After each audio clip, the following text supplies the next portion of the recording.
এখন বাজে হচ্ছে 3:30। সারাদিন রুমে বসে থাকতে থাকতে বোরিং লেগে যাইতেছে।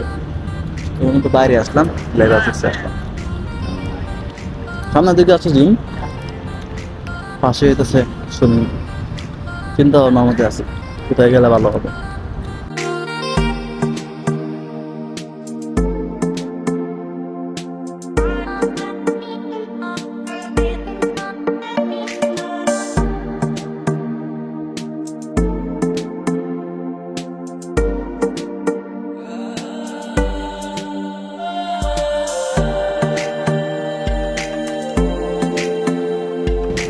যেহেতু সারাদিন রুমে শুয়ে বসেছিলাম, তারা জিমে আসা সবচেয়ে ভালো হবে। চলে আসলাম একটু, দেখা যাক কি করা যায়। অন্তত 200 ক্যালোরি খরচ করে যাই, খাচ্ছি তো।